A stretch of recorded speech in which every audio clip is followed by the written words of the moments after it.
एक छोटे से शहर में रहते हैं पंडित जी, जो न तो पंडिताई करते हैं न किसी पंडित के घर पैदा हुए हैं, लेकिन फिर भी पूरा शहर और अब तो इंटरनेट की बदौलत जाने कहां कहां के लोग उन्हें पंडित जी के नाम से ही जानते हैं। उनका असल नाम तो ब्रजभूषण है।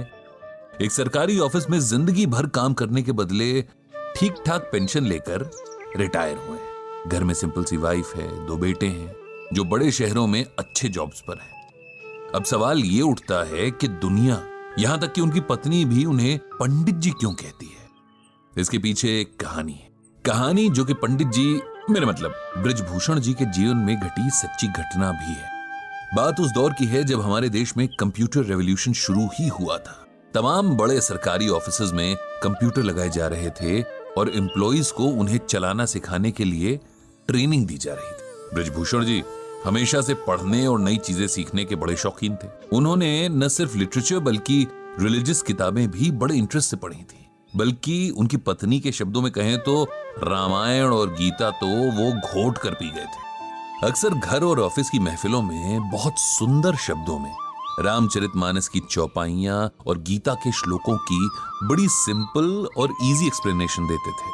अब जब कंप्यूटर सीखने की बारी आई तो उन्होंने इसमें भी बड़े इंटरेस्ट के साथ पार्टिसिपेट किया, जबकि उनके साथ के बाकी लोग जाने क्यों बड़े बेमन से कतराते हुए ट्रेनिंग में हिस्सा ले रहे थे। उन्हें ट्रेनिंग देने वाली टीम कहीं बाहर से आई थी। 4 जवान लड़के जो शायद अभी अभी पढ़ाई पूरी करके निकले थे, इन्हें सिखा रहे थे। इस टीम में एक लड़का था जो बहुत कूल और काम नेचर का था। बड़े पेशेंस से इन लोगों को सिखाता था और कभी भी बेवकूफी भरे सवालों पर गुस्सा नहीं होता था। इस लड़के का नाम संदीप था। ब्रजभूषण जी को संदीप बहुत पसंद था। इधर कुछ दिनों से ब्रजभूषण जी देख रहे थे कि संदीप कुछ शांत सा रहने लगा था। उसके चेहरे पर हमेशा रहने वाली मुस्कान जैसे डिम सी पड़ गई थी। अक्सर कहीं खोया सा रहता और एक अजीब सी सैडनेस उसकी आंखों में बनी रहती। अब ब्रजभूषण जी एक्सपीरियंस्ड आदमी थे, जानते थे कि अगर इस एज में डिप्रेशन ने पकड़ लिया तो जिंदगी खराब कर देगा। इसीलिए उन्होंने संदीप से बात करने की सोची और एक दिन उसे डिनर पर घर बुलाया। संदीप आया और खाना खाने के बाद पंडित जी उसे साथ लेकर वॉक पर निकल गए। फिर बातों बातों में उसकी परेशानी का कारण पूछा, जिसे पहले तो वो टालता रहा, लेकिन फिर उसने अपनी परेशानी का रीजन बता ही दिया। दरअसल पिछले 5 सालों से संदीप किसी बड़े कंपेटिटिव एग्जाम की तैयारी कर रहा था और लगातार मेहनत के बाद भी तीसरी बार उसे फेलियर ही मिली थी, जिसने उसकी हिम्मत पूरी तरीके से तोड़ दी थी। उसे लगने लगा था कि उसकी जिंदगी के 5 साल बस यूं ही वेस्ट हो गए और अब उसका कोई फ्यूचर नहीं होगा। इतनी मेहनत के बाद मिले फेलियर ने उसे चौथे और आखिरी मौके के लिए भी मायूस कर दिया था।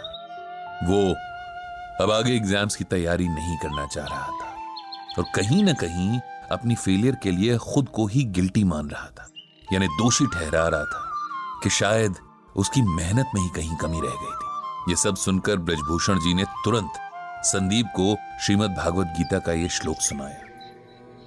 कर्मण्येवाधिकारस्ते मां फलेषु कदाचन मां कर्म फल हेतुर्भुर्मा ते संगोस्त्व कर्मणि।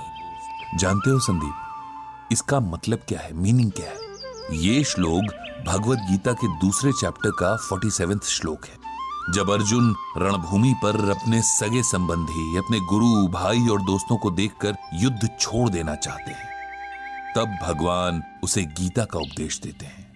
और गीता का ये श्लोक तो संपूर्ण गीता की समरी जैसा ही है। इसका अर्थ अगर समझ लें तो जीवन की सारी परेशानियां दूर हो जाए।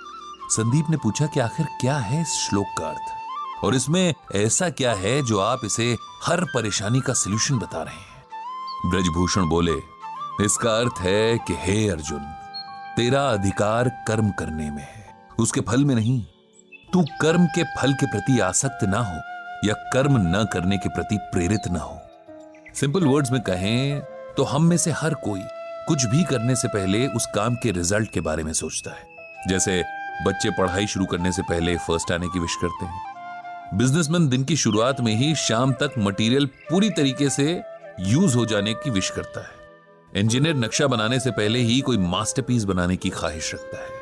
हाउसवाइफ सब्जी काटने से पहले ही सोचती है कि आज का खाना खाकर तो उसका परिवार उसकी तारीफ करेगा। हर कोई अपने हर काम से अच्छे फल की उम्मीद करता है, जबकि हमारे हाथ में सिर्फ और सिर्फ अपना काम करना है। उसका रिजल्ट क्या मिलेगा, कैसा मिलेगा, कैसे मिलेगा, इस पर ना तो हमारा कोई कंट्रोल है और ना ही राइट। ये सुनकर संदीप बोला, अगर हम रिजल्ट की इच्छा ही नहीं रखेंगे तो उस काम के लिए मोटिवेशन क्या रह जाएगा? ऐसे तो हम कोई भी काम बस टाइम पास के लिए ही करेंगे, नहीं? ब्रजभूषण जी बोले, नहीं, इसका ये मतलब नहीं कि हम अपने काम में इंटरेस्ट ना लें या अपने एफर्ट्स में कमी करें। इसका मतलब ये है कि हम ये समझ लें कि हमारे कंट्रोल में सिर्फ हमारा काम है।